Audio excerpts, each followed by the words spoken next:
Why do you think I wear a hat every day? Yeah, I should just shave it off, but who cares?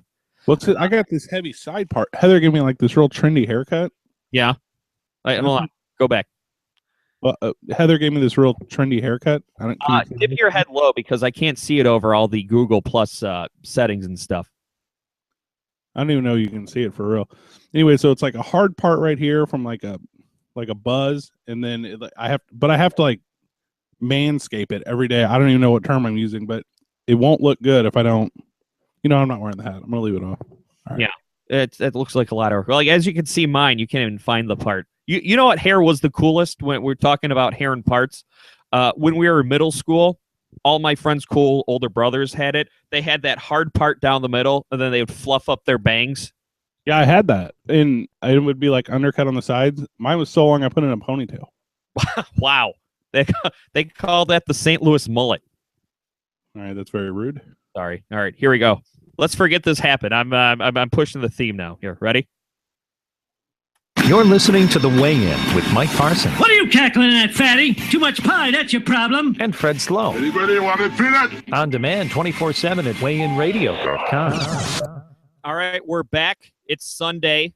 The listeners, they got a little break from us because I was not here last week, Fred. As you know, I was at my college radio reunion. And, commuter college. So it's kind of weird because it wasn't really a reunion because just about everyone who I want to see from college, I still see anyway. I went to two different colleges. One of them was like a fully submersed experience at Washington State University, and it was a small town, about 5,000 people, and then during the school year, it was like 25,000 people. And then I also went to Southern Illinois University, and that is a commuter college, and it's roughly 40,000 people, but you can just drive to campus every day. So like when I get done with class at noon, I went back to my home, which is also my life. Yeah, it's weird. Commuter colleges versus your traditional colleges. I did not go away to college, so I know nothing but the commuter college experience. The college radio station that I was at, WXOU, Oakland University, that was close to living in a dorm, but I still went home to my parents' house at night and slept. But my first college I went to, it wasn't a university, it was a community college, and those are depressing. Now, I mean, look, obviously they serve their purpose. Universities are really expensive. You don't want to go away to college unless you know what you want to major in. But it's a stark contrast from high school because people will show up for 2 hours on their cell phone, put the cell phone down during class, and then as soon as class is over, they'll be back on their cell phones on the way to their car, probably talking to their cooler friends who are away at college. Hey, kids these days, am I right? am I right? By that, 10 years ago, because I'm 31 now, Fred. So community college was a long time ago for me. I also started I went to 3 colleges then because I also went to a community college, and we had a radio program. Now, was your community college, did you start at that radio program, or did you just start at your university's radio? Well, I took a radio class at community college. Pretty much what it was a mixer in a classroom. And then I said, okay, well, I don't want to take math and get a business degree, so I guess I'll go into radio. And then once I got to the university, they had a full-blown college radio station. When I was in community college, or as we call it here, junior college. So when I was in junior college, there was a radio program on campus, and it was WLCA, 89.9 WLCA, and it was a cool program because the kids. I'm sorry. It was a cool station because it allowed all the uncoolest people you've ever met to come together and decide what like people wanted to hear. And it was just traumatizing to me to even claim to be a part of it because, and I don't know if you have this where you are, but there was always the new music show, and there was always the gang, and there was always like just like these super cliche shows that I just didn't want to be associated with because they're all just done so poorly. Well, go ahead. Well, when I first started at my college radio station, it was we were a lovable band of geeks. And then a couple of years after I came in, we had there was a real charismatic group of kids that made it sort of like it actually became like the cool club on campus. And, they're great. They're really good at respecting the alumni and us geeks that came before them. So, and they went on to win a bunch of awards, and I'm very proud of them. But yeah, it seems like, well, it's funny because when it comes to college radio, it seems like there's a couple schools of thought. Number one, people see college radio as a training ground for people who want to get into the business. And then you got a group of people that think college radio is for giving airtime to the most obscure, untalented indie bands. And the two of them clash. So yeah, what'll happen is, you'll get one group of people who say, here's the new Indigo Twilight record. It's a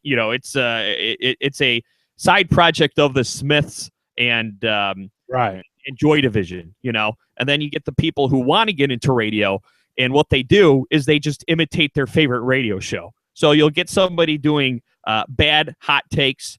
You'll have somebody doing really stupid stunts that nobody cares about, and yeah, I mean, you kind of see it all over the place. You see it time and time again, where just about every college radio show sounds exactly the same when it first starts. You get somebody who's on fire for about 15 minutes, and then in the last 45 minutes, they have nothing to talk about. A thing I found and I feel like maybe we grew up just slightly differently. Like when I was coming up, I was, and we're actually going to talk about reunions here a little bit further in a second, but I was like captain of the basketball team, and I was like, I was like class clown. I was like on prom court. I was like all these things that I thought were really important when I was a kid. Right. And those things in hindsight, they were not. But whenever I got to junior college and I ran into all these people in the radio program, and we've talked about this off air, I don't consider myself like a radio personality. I consider myself like a sports broadcaster. I excel like broadcasting a high school football game, or I work for the St. Louis Ambush, which is a pro indoor soccer team. And I didn't have, I wasn't able to relate to these kids. If, for instance, your bio on the website said that your interests were like self-expression, then I'm not your guy. Like, I'm not a dude that wants to like befriend you. And I kept that mindset for a long time. So I didn't do any daily programming at my junior college station. I just did the sports because they would broadcast sports. I went and did the high school game or the college basketball game or whatever it was. And then I felt blackballed by like everyone I was associated with there, because like I said, my favorite music wasn't alternative energy. Right. Well, and what happens too is, when you're at a college radio station where the indie nerds have the power, they do. They feel very threatened by a jock or an alpha male such as yourself, Fred. Well, and I'm not saying that, but I want to say like a traditionalist, like a person who likes what I consider normal things. Yeah, like don't even try to get put anything mainstream on. Okay, if you think Fall Out Boy is punk, just GTFO, Fred, because you don't get it and you don't belong on a college radio station. I remember coming in to the station one time, and I tried to spend as little as time as possible in there, and I brought in like a bag of Dairy Queen, and it had like two of those like double, 2 cheeseburgers for $3. It was the deal when you're in college. How are you putting that poison into your body, Fred? Right? As they're smoking away on a cigarette. They're smoking a Marlboro Red. You're eating a cheeseburger. You're killing your body, But it wasn't a Marlboro Red though. It was like a cigarette that they rolled themselves out of loose leaf tobacco because they didn't trust whatever was being put into it just everyone here. I just hate you all so much. So I can only imagine that your reunion, Mike, was exactly how mine would have been if it ever existed. It would have been the worst experience of my life. No, actually, WXOU was the most fun. It was some of the most fun I've ever had in my life. And like I said, we were more like AV club nerds than we were indie rock nerds. The indie rock nerds were there, but for the most part, if you was cool with them, they was cool with you. So to me, like I said, a fantastic experience for me. But I think my experience in college radio is much different than other people's were. I think yours was more the norm and mine was more the exception. But you did bring up a good point when you were talking when we were talking about it, and you asked me a question that I think bears some exploring here. So go ahead and ask away, Fred. Do you, Mike, feel that reunions of any sort are even necessary? For the most part, no. Yeah, I agree. Okay, good. But I think if you get a group of people together who are all passionate about the same thing and they make great memories, I think a reunion every now and then is warranted. Now it's funny because one of the kids I worked, well, not kids anymore, he's my age. One of the men that I worked with at WXOU, Oakland University's college radio station, we also went to high school together.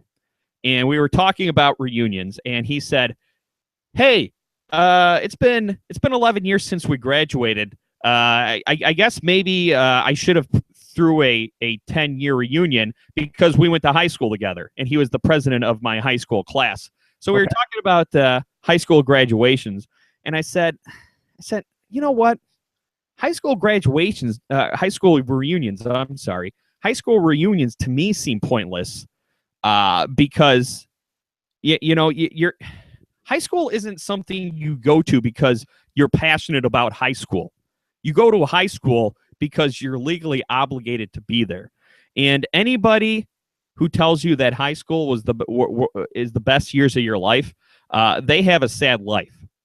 And and I'm a guy who peaked socially and physically in high school. Like that was definitely like the climax of my entire life. Yeah, I would agree. Yeah, the high school was the best time of my life. Yeah, well, I feel sorry for you, and I don't believe that, Fred, because you have a fantastic life right now. But yeah, it's to me, high school graduations, maybe 20 years, they might be worth it. But I think high school graduations, it's a pre-Facebook phenomena because number one, I know exactly what everyone from my high school is up to. Number two, if you want to have a high school graduation, there's about 3 or 4 towny bars in the town I grew up in, where, if you want to see what everyone's up to and they're not on Facebook, just go to one of those 3 places, and you'll see them hanging out with the exact same people they were when you graduated. I'm very fortunate to travel kind of a lot. I feel like I get around the country regularly and easily. And with that said, there is nothing I love more than finding a townie. Like I like going into a place and find, and there's always 2 types, right? So there's the townie that loves where they're from. There's the townie that loves Denver more than any other city on the planet, and they grew up there and they'll never leave and they're at home forever.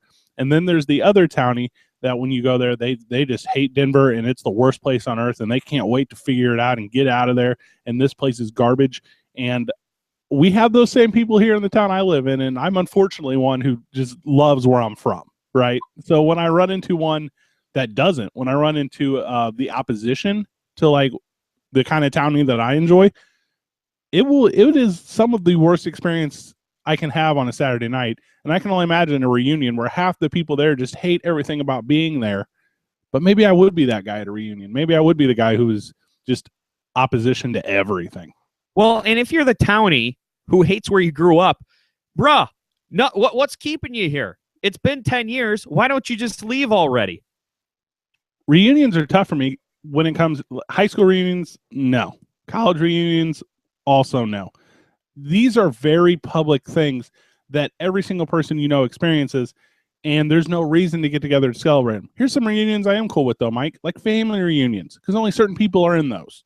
And usually those don't happen until somebody dies. Yeah. Like, you can have a family reunion, cool, because there's X amount of people. You want to get together with your army buddies? I get that. Like, not everyone was in the army with you. Like, those guys should get together. But, like, do not, because I grew up in the same vicinity as you, tell me I need to get together with you in X amount of years because of tradition, ? Or what about, and this, I haven't run into this. Maybe it's because I moved away about 45 minutes away from where I lived, or maybe this fizzles out 5 years after high school. But what about that person you run into in the town that you grew up in? You never talk. You never talk to them. You never really talk to them in high school. You just recognize each other because you happen to grow up in the same geographical location. You have awkward conversations, and then they say, "Hey, we should get together and hang out sometime." And you think to yourself, "No, we shouldn't." Well, this has happened to me though, Mike, and I'm very fortunate here in the St. Louis area to have access to some things, right? So I'll run into someone from high school that maybe I don't necessarily know so well, and they pull that line. They pull that, hey, let's get together sometime. Well, fortunately for me, I have like constant like access to Cardinals tickets, or I have like constant access to like different events in town. So yeah, you know what? There's a thing I'm already planning on doing. If you plan to, like, if you're willing to enjoy something that I already enjoy, then yeah, I will invite you to that thing, but it's going to be very public. I'm absolutely going to have other people associated with it. And I don't really care about your political or religious or whatever opinions because we're not actually friends. You know what? See, to me, that doesn't sound fun to me because there's probably 5 to 15 people I actually enjoy hanging out with, depending on the context. I've got 3 who I like hanging out with all the time. And then I got a bunch of people who, depending on the situation and the other people there, I enjoy hanging out with as well. So I don't want some person who I haven't thought about in years tagging along and making it awkward. You know what I think? You know what I think I should do next time I run into somebody who I barely know, barely talked to in high school, or, I'm older now, so it's not just high school. It's, it could be a number of things. Guy you worked with at Target when you were 18. Right, exactly.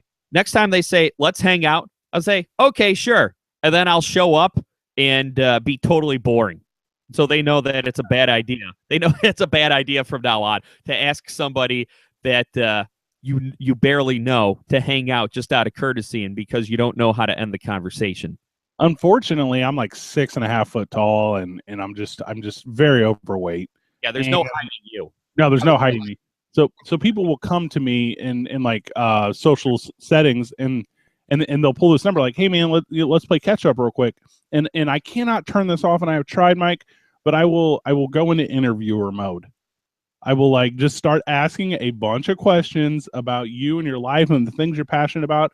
And when you leave a conversation with me, you will feel like you've told me every single thing about you, and I have not given you a single line. Do you do that because you feel awkward? So you go into interviewer mode? I would assume. I don't know what else it could be. Yeah. So you haven't taken the time to figure it out. It just happens. It just happens every single time. I got a funny reunion story. I don't know how much time we got, but save it for after the break because we're already late. That's my fault. That's okay. It's the weigh-in, weightinradio.com, caveradiobroadcasting.com. I almost said Cave In Radio. Yeah, sorry, I was sloppy getting into that reunion thing. No, it's fine. I mean, I forgot how much I hated junior college radio. I hated it. Yeah, I know. Like I said, yours probably sounds a lot more like the norm. But yeah, I kept saying high school graduation instead of reunion. I got it back on track, but there's probably about 45 seconds in there if you're listening. Like, what the hell is he talking about? So hopefully they fast forward through that, or they tough through that. I think we started at 54, didn't we? I sure don't know.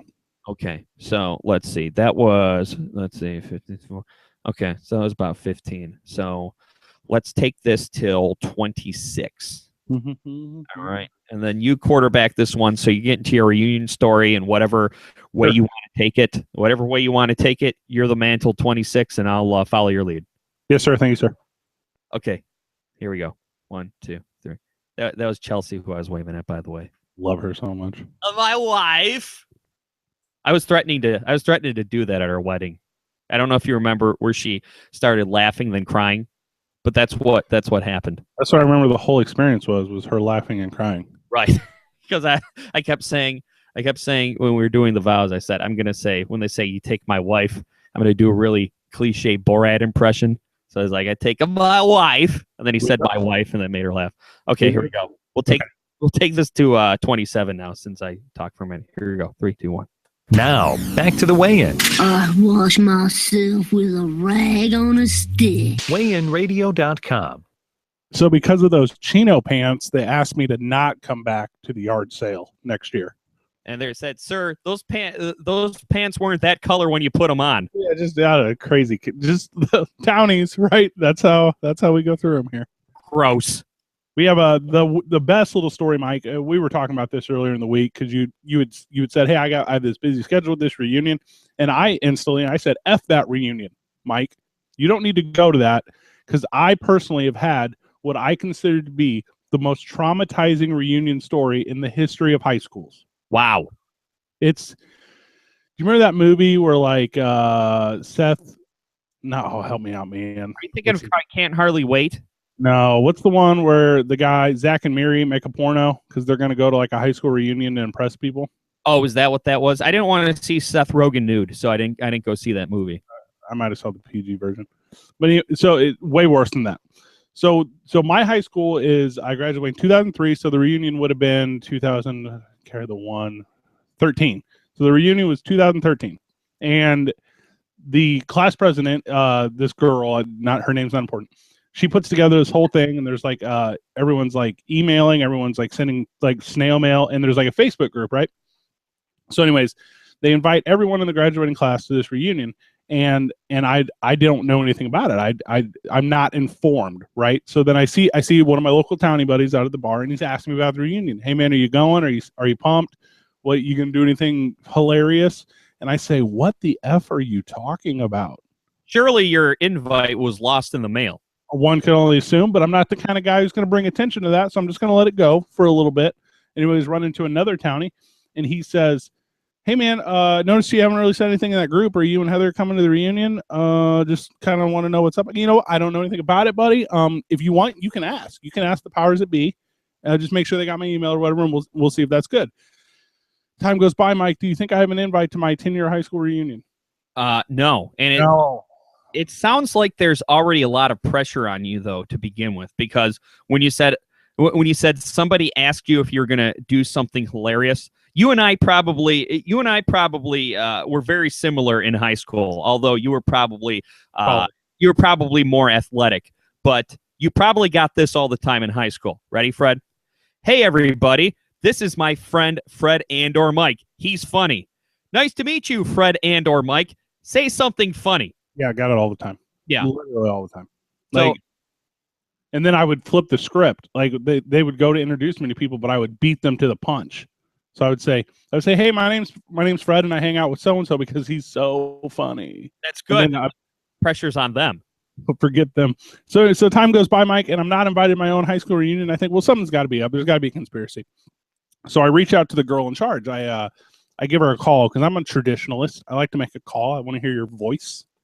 So I call and it rings or whatever, and she says, "Hey, this is so and so." I go, "Hey, it's Fred Slow. Just kind of seeing what's going on.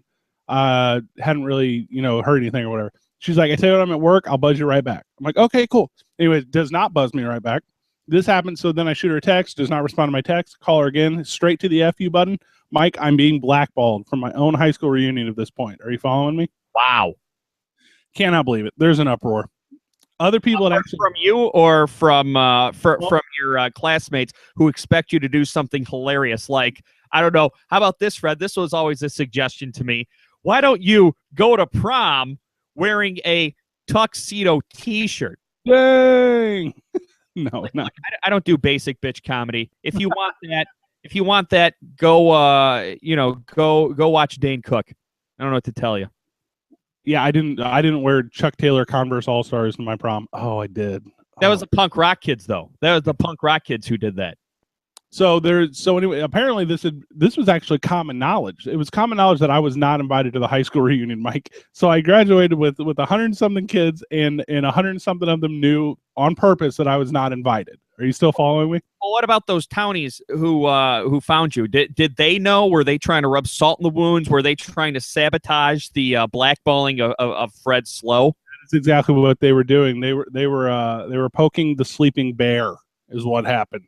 So the reunion is on. It's at one of those local bars you talked about, and you're probably hanging out every Saturday anyway. I can't go to this one. It's like the laborer bar. I get like dirty looks and stuff. So, anyways, this whole thing's going on, but I'm dead set against this. I'm going to start my own reunion. I'm going to have a reunion opposite of this reunion where I'm going to invite all the same people, and it's going to be a way better party. Okay, Fred, first, before you tell us what happened with your anti-high school reunion, I've heard of this too. For one reason or another, somebody wasn't invited to a high school reunion, Yes. so they start their own reunion with Bender from Futurama and Blackjack and hookers. What did you do to piss off the powers that be so much that they blackmailed you from your own high school reunion? I have a bit of a reputation, and it's only with people who I grew up with and know me well. Okay. So those people hate me. But What's your reputation? Well, I came up kind of a jerk, right? Like I came up like In high school or since high school? in high school. I kind of cut it out around 25. Okay. That's when I kind of jumped the shark then. But for like 10 straight years, man, I was making choices that I would choose to forget. So you were a dick in high school is what you're Oh my saying. gosh, dude, I sucked. I sucked so bad, and it was So you kind of understood why you were blackballed then. yeah, expected it even a little bit. Okay. Like I said, totally deserving. Like I made these kids cry at one point or another. Even the popular kids. Well, I mean, was the class president popular? I always assume the class president has to be somewhat popular to get the votes. No, absolutely not. They got the vote from like all the wienery kids, but I was equal opportunity. I made fun of everyone. Right. So they got the vote from people who cared enough to vote in a school election. Yeah, which was like you asked me to vote in a school election, and I write down Turd Ferguson. Right. Right. You write down something. You write down I'm Rick James, bitch, or something very basic. Every time. So that in 15-year-old me, comedy wise, is just about as funny as 30-year-old me. So anyway, so this whole thing's happening, and they have their reunion, and it sucks in my opinion, and I'm telling everyone. So now I'm really efforting, Mike, the anti-reunion. Right. Right. Which Okay. I would imagine no one shows up to because you're such a dick in high school. Well, but the last 5 years or so, I'm the exact opposite. The last 5 years, if we've reconnected, like you've reevaluated our friendship. Right. I'm like, right now, I'm like your go-to guy. Now I'm like, I'm solid. Right. You're a success story. You were that guy. There obviously there's two directions you can go if you're a dick in high school. Number one, you're still a dick and you get really fat. Yeah. Which is very. Have you noticed that? Like, if you're fat in high school and people run into you, hey, it's great. Hey, I saw Mike. He's still funny and fat. But if you run into someone who is like in shape in high school and they're fat, it's the most depressing thing. Hey, I saw that guy who used to bean balls at my head during dodgeball. He's fat now. Ha ha ha ha ha. Well, and his excuse in high school is he lifted weights, but we know you don't lift weights. No. Yeah, well, usually they have they're like beer fat where their body's not that fat, but their face is very bloated. Oh, I have that. Yeah, exactly. So, and also in high school, you don't know this story. There was this girl in high school, and she just craving for attention. She calls the Ricky Lake show, right? And she's like, "Hey, I'm going on the Ricky Lake show." She doesn't tell anyone. She drops out of school.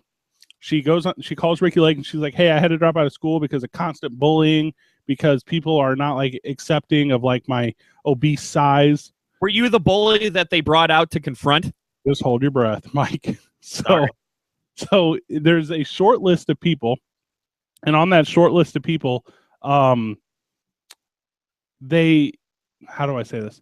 They call all of us. There's me and like 3 other people, and they're like, "Hey, this is the producer with the Ricky Lake show. We're doing an episode on overweight teens.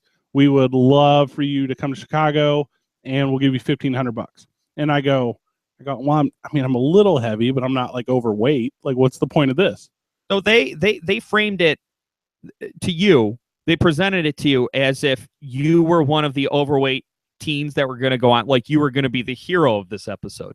Well, and yeah, they painted a picture in such a way where I thought when I got there that I would be like the savior to other overweight teens. Right. Well, unfortunately for the Ricky Lake show, like my very skinny girlfriend who also got a call says Ricky Lake called me and they're doing a show on overweight teens, and I think so and so is up there in this. So I go to my mom, and my mom I'm like 14, 15 at the time, and my mom goes, "Fred," she called me, my legal name is Manfred. "Manfred, you cannot go on the Ricky Lake show because you will become the boo kid."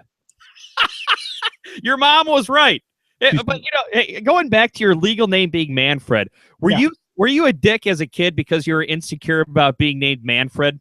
I was always so much bigger than everyone. It didn't matter. Yeah.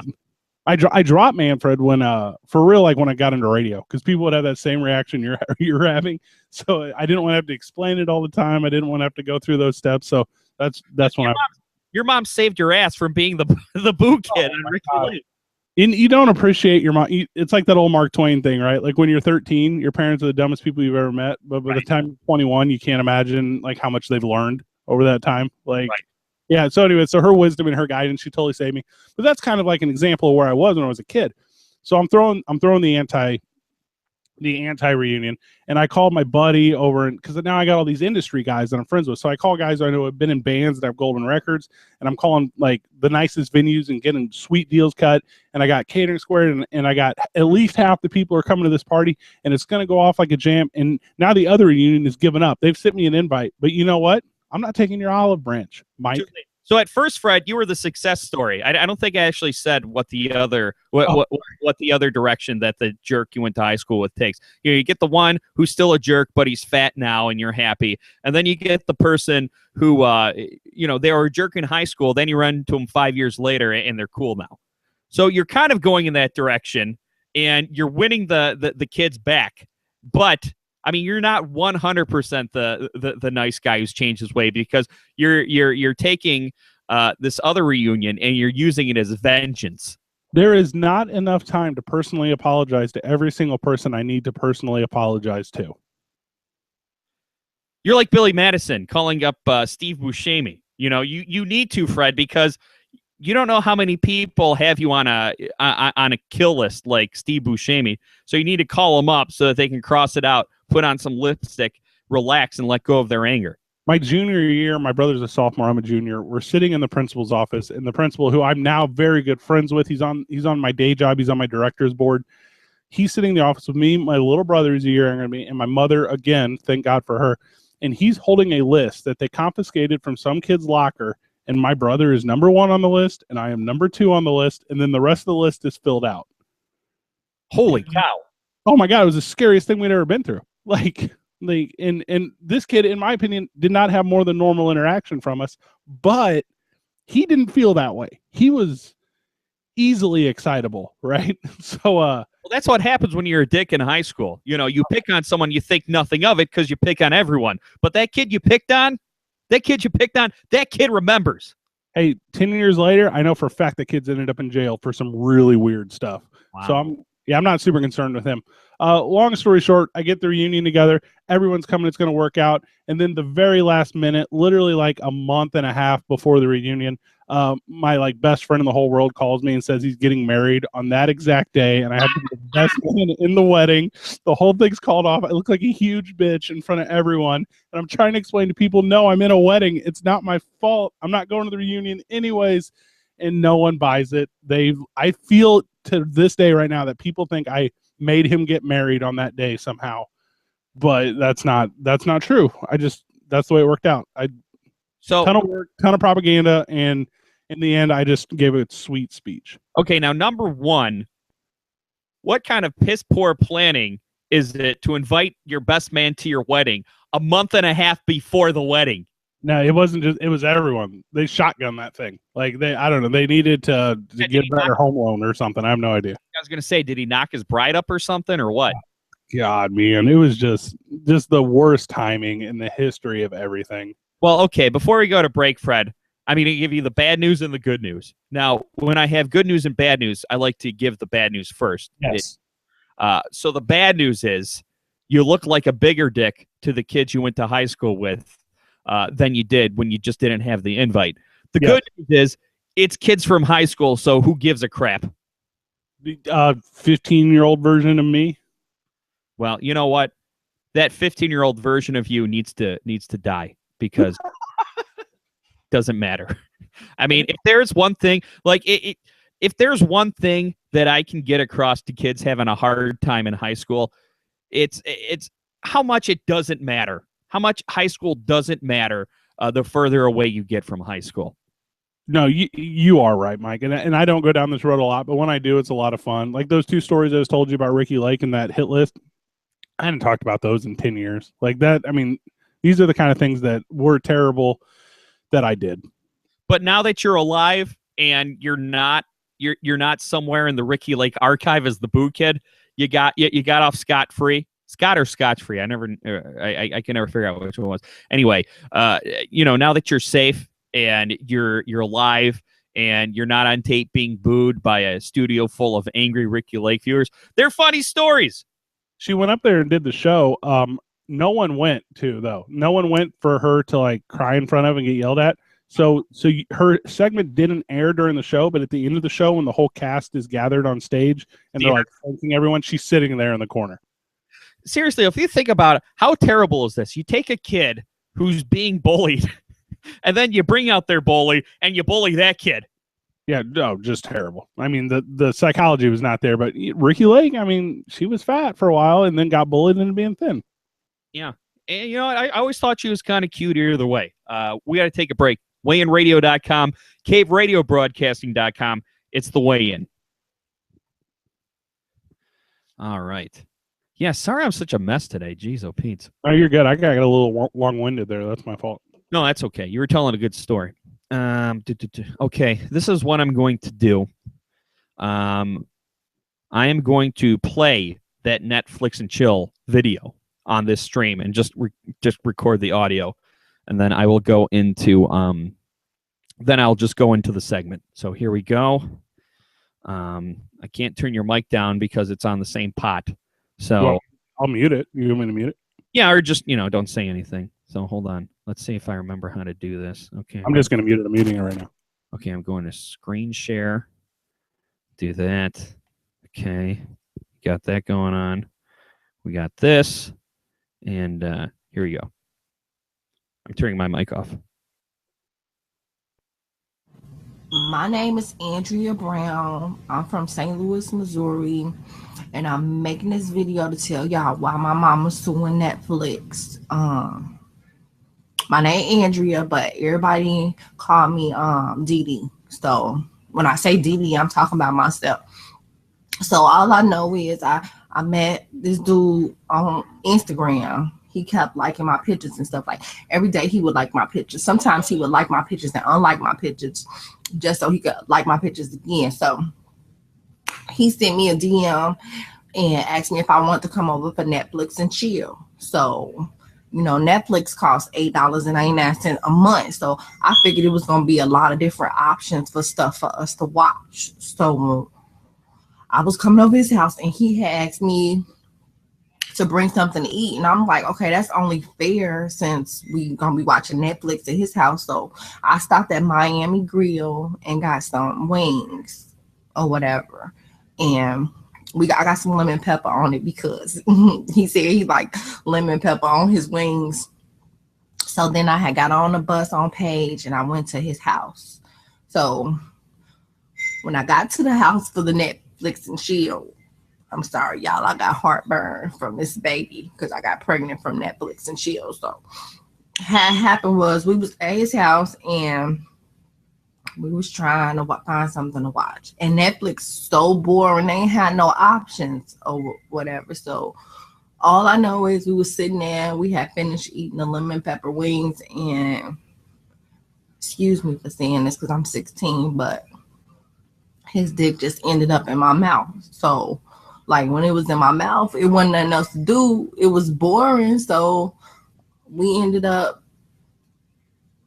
having sex and now I'm pregnant. So my mom was suing them for $50,000 because if Netflix would have had better options, they had them old ass movies. We ain't had nothing else to do. So, and then it turns out that 73% of people get pregnant off of Netflix and chill, and only 12% get pregnant off of Hulu and chill because Hulu had more options. Like you can watch new stuff on Hulu, but on Netflix you can't. So my mama's suing for $50,000 to help me take care of this Netflix and chill baby.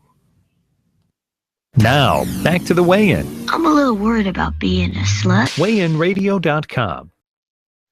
Wow. The statistics are staggering, Fred. What the hell is that? Hold on. Netflix. Sorry. I forgot YouTube auto plays the next video. Woo! All right. It is the weigh-in, by the way. Weightinradio.com, caveradiobroadcasting.com. Staggering statistics, Fred. 73% of Netflix and chills result in pregnancy. And I think she has a good point. You know, I had Netflix for 3 months, and the the price, the selection is not great on Netflix. And The $10 a month I spend on the WWE Network is far better than the $9 a month I spend on Netflix. And you know what? No one's getting pregnant watching the WWE Network because nobody's getting laid while watching the WWE Network. You watch The Undertaker, though. It's like sweet. Right. Who cares? It's like, hey, will you quit touching my junk? I'm trying to watch the Hell in a Cell. Watch this. Mankind's about to get thrown off that thing. Yeah, and I mean, that's the sweet part. So, like, there are like 0 Mankind documentaries on Netflix, right? Yeah. Okay. Yeah. So, but yeah, I got to say, when I got my Netflix trial subscription, I was kind of let down by the selection on there. I mean, if you want to watch documentaries, it's great. But really, I mean, how many documentaries can you watch before you want to knock somebody up? In all seriousness, I have probably watched every single TED Talks on Netflix. Oh, can't you just get that on YouTube? Yeah. But like Netflix is like on my iPad, and I've already paid $9 a month for it. By the way, how are the wings at the Miami Grill? Oh my God, Miami Grill is super hood. I'm so glad you asked. So Miami Grill is off Page and Florissant, and Florissant is about 10 minutes from Ferguson, right? Like, you remember all that stuff. Sure. So like, it's in a strip mall. It's I cannot go there. Physically, I cannot go there and get food. But you can get like 50 wings for like $12. Yeah, I mean lemon pepper. I've never had lemon pepper rings. I almost want to come to St. Louis, not to visit you, Fred, but to try the lemon pepper wings. No, you won't get served, dog. Like I'm telling you. Like, are they racist against the white man? Yeah, like if you pull up to the Miami Grill and your license plate is not a Missouri license plate, you're not going to get served. That's a given. And then that's like driving in Ohio with a Michigan license plate. You're going to get pulled over. Oh, every single time. Yeah, like and the menu is and this is just what I've heard, but like you can either get wings or you can get chicken and gizzard, and that's it. That's the Miami Grill. Wow. I mean, is chicken and gizzard, is that a St. Louis thing? Because I don't think I've ever heard of that here in Detroit. Yeah, it's a hood thing. Like, okay. Yeah, it's super gross. So, you know, to me, Fred, the only thing I know of Netflix and chill is what I see on Reddit. You know, I've been with my wife for 5 years. So, you know, I was never really single in the Netflix era. You've been married for how long? I've been with my wife for 8 years. Right. So yeah. You've been spoken for 8 years. Yeah. So you probably have never been able to test Netflix and chill. I asked Kyle, who's only been with his girlfriend for a year. And before meeting her, he employed Netflix and chill multiple times, and he says that it's about 90% effective. So to me, it sounds like being single is a lot easier now with Tinder and Netflix and chill. Because, you know, Netflix and chill, everyone knows what it means. But if you get shot down, you can fall back on, oh, I was just inviting you to watch a movie at my place. How get over yourself. How dare you? Let's do a little role playing. Okay. You will be Bob and I will be Brittany. Okay. All right. Ask me if I would like to Netflix and chill. Wait, are we on Tinder, OkCupid, Facebook message? Yeah, you just DM me because you've been liking my pictures on Instagram. Okay. DM stands for dick message. Okay, I'm Bob. Okay, I'm not sending you a nude. I'm just being a nice, respectful guy. Hey, Brittany, great pics. I see we like the same movies. Do you want to come over for some Netflix and chill? Yeah, I'll get the condoms. Cool. All right. You come over. I actually don't own a TV. Like I feel like that's an entire conversation. You know, I have a day job and I have at or near 50 part-time employees that all range between the age of 15 and 21. I first heard about Netflix and chill when the kids were trying to sneak one by me. were they trying to Netflix and chill at work on taxpayer money? They would talk about Netflixing and chilling, and the first time I heard it, obviously I was 30, so I didn't know what it meant. Right.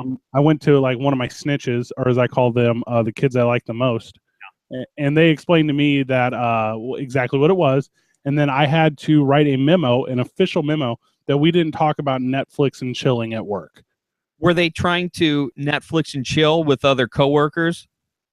That's all these kids do. They'll Netflix and chill with each other, and then they'll get mad at each other when they Netflix and chilled with someone that they've already chilled and Netflixed with. Right. I watched Netflix with Brittany last week, and now she's Netflixing with Fred. Yeah, can you believe Brittany was over there Netflixing with Blake this whole time? Well, I didn't even know if they chilled, but I think they did. Yeah, well, you know what I'm also wondering, Fred, and obviously probably Netflix and chilling with a coworker, it's probably against HR statute. There's probably a policy against that. If you Netflix and chill with a coworker, it has to be reported to HR immediately. Am I correct? I do not know, because I am HR, and most of the kids do not tell me when they Netflix and chill with each other.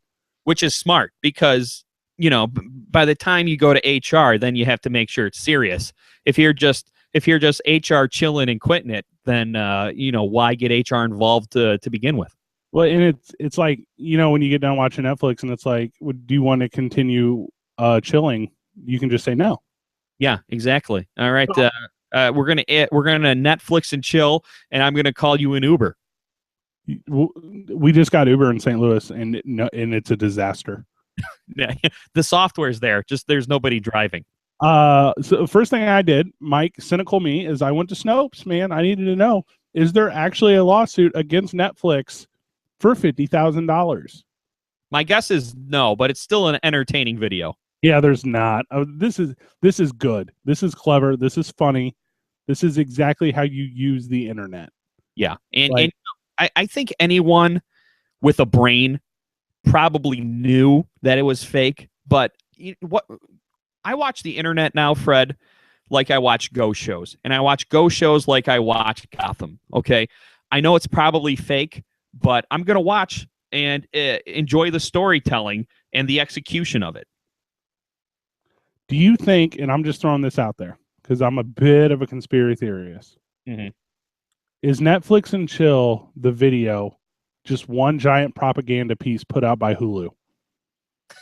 See, it might be, because if you notice, she threw out a statistic about Hulu and chilling resulting in far less pregnancies than Netflix and chilling. And going a step further, Fred, you know, Netflix and chill, it's a dog whistle for fornicating.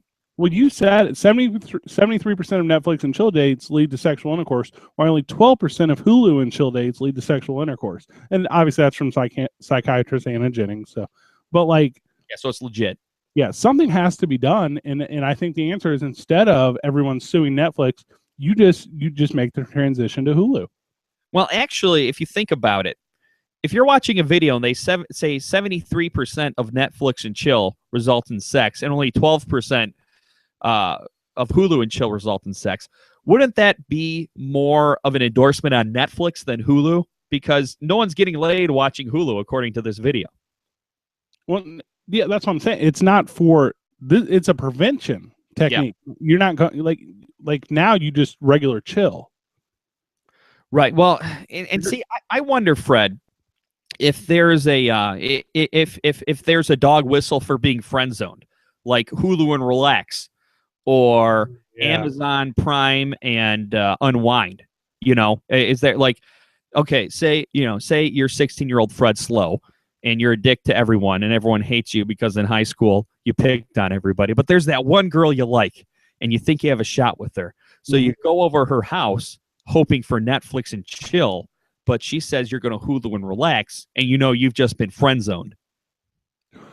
I mean, that's a deep cut. You can't just bandage that one up. That one, yeah, I don't like it, Mike. I don't like what it's doing to kids. I don't like the stigma it's creating. I don't like the pressures. Well, what I'm wondering, because kids, it started with our generation, Fred. You know, our generation, we're afraid of commitment. We're afraid of the D word, date. So When we were kids, you never dated someone. You were hanging out. And now you're never going over somebody's house for a booty call. You're Netflix and chilling. It's a passive aggressive way of saying we're going to have sex. Well, now, is there a passive aggressive way of telling somebody that you don't like them like that? You just want to be friends. So when they pull out the Netflix and chill, you pull out the Hulu and relax, and they know that it's not happening. Maybe the new D word is DVD and kick it. Maybe. Yeah. If you're meeting some old guy off to catch a predator and he doesn't have Netflix, Hey, then in Florida, though, I'm telling you, like, every single movie that girl watches is actually a bootleg movie she got on the corner. Like, you talk about our girl in the video. yeah, like, she doesn't have Netflix, but she's got all the bootlegs, and if you want them, she can get them, but they're like $10. It's funny because that actually happened to me this week. I'm not going to say the name of the guy. His name is similar to Chet, but his name isn't Chet.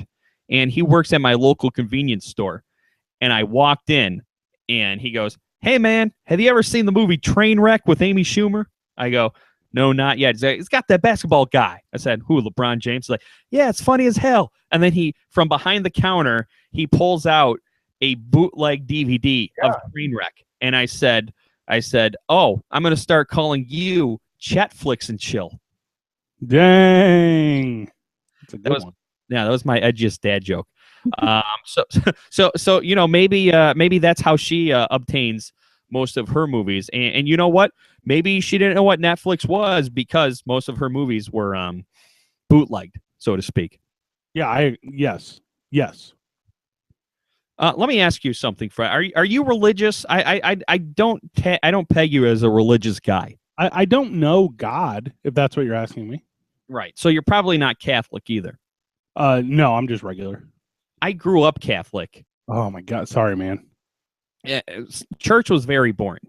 But of course, when you're Catholic, the guy in charge is the Pope, who, I don't know if you noticed, Fred, because it wasn't covered on the news at all. Right. To America this week. And I understand he's the Pope, but it's so weird watching the reaction to this guy. Number one, I mean, he waves to people and people faint like it's Michael Jackson in Asia. But my favorite, to me, the weirdest reaction was the political reaction to what he says. Oh, he's against gay marriage, so a lot of people are upset about that. Oh, he thinks global warming is real, so a bunch of people on the other side get upset about that. And I'm just sitting here thinking, okay, if you're not Catholic and you're not religious, having the Pope say something you disagree with, it's like having somebody else's dad yelling at you. It's like, yeah, it feels bad and you feel bad about yourself, but he doesn't have any real power over you. Yeah, no, well, not over me, but over like lots of people in like Mexico. That's true. Those people who are Netflix and chilling without birth control because they're Catholic and don't believe in it. But yeah, and then there was some congressman who, he gave a speech in front of Congress and he kept drinking from this glass of water. Some congressman came up afterwards, stole that water bottle, took a sip of it, and then started passing around to all his staffers to take a sip out of it because it's blessed. How awkward would that be? I mean, It's super creepy. What's that? Oh, it's the creepiest thing I've ever heard. I mean, that sounds like a good way to get mono. I mean, look, the Pope's only job is to be nice. I mean, when you think about it, and he does it very well. It's just such a weird phenomenon because, we're a very non-religious country. I mean, of course, there's been some controversy in the news recently, but really, when it comes down to it, we're not that super religious of a country. But the Pope comes to town, and everyone's got to be on their best behavior. Yes, I agree with everything you're saying. I want to be good for the sake of being good. Okay. I don't want to be good because I'm told to be good. Right. If you're not good, you're going to face a very harsh punishment. You want to be good because you want to be a good person, not because a book or a guy in a robe tells you to. Yeah, I agree. Yes. So if someone's telling me to be good, that's fine, but I'm already being good. On your own volition. Yes. Right. So there, yeah. So all that works out right. So yeah, if you were telling me to be good, that's fine, because I'm already going to do it. Right. Yeah. I Now, was going to do it anyway. Yeah. If you're telling me to go green, well, I might not, because I'm not green. Like I'm regular. I just use gas. Right. Well, it's funny too, because a lot of the people, a lot of the folks who have been politicizing religion lately, they're the ones who get the most pissed over what the Pope says. And I'm just like, okay, he's the Pope, but he doesn't really have any policy decisions. He comes out there, he pretty much gives a speech as if he's running for class president. He said, hey, you know what? It'd be nice if we were more welcoming to immigrants. Hey, it would be nice if more rich people would feed the poor.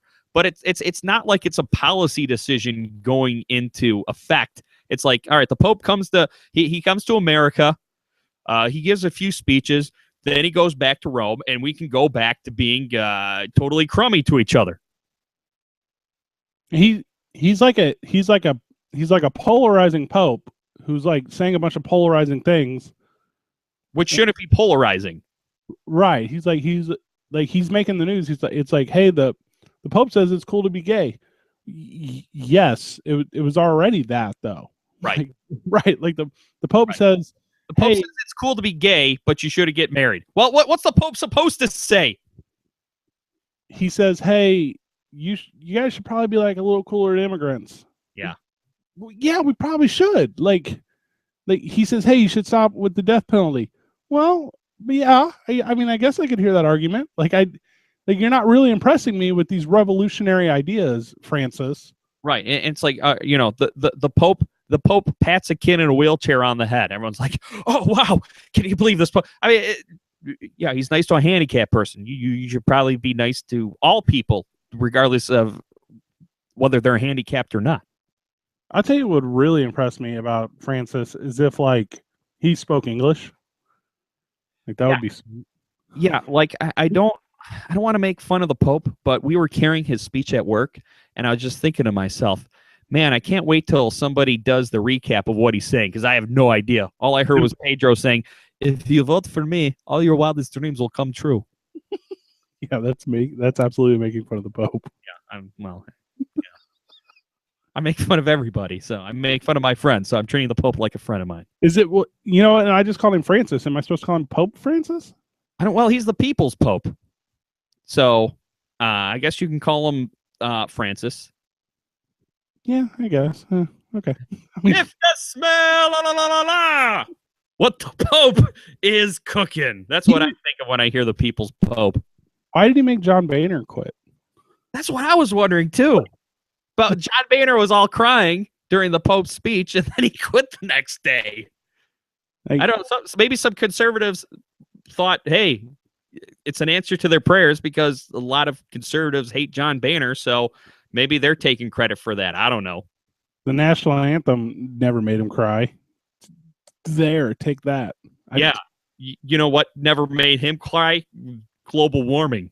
Right. That fallen servicemen. I don't get excited about this stuff. Like, it's only a big deal because you're like telling yourself it's a big deal. Right. You give it credence. That's why. But yeah, that to me the weirdest thing was that guy who took his water. Oh, so weird, so creepy. Yeah, like what would I do? I mean, look, you're a young staffer. You just got a great job in Washington. You want to play the game, but then you get this water glass that some old guy drank out of, and now everyone you work with drank out of it.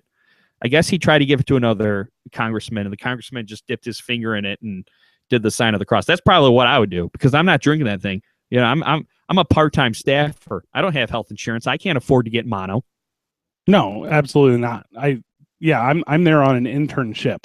Yeah. You know what? Actually, if that happened, I would go from Democrat to Republican, because this is freaking weird.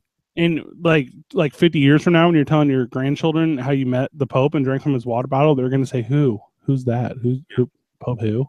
Because no one will care. Like, he's not Michael Jackson. Right. Exactly.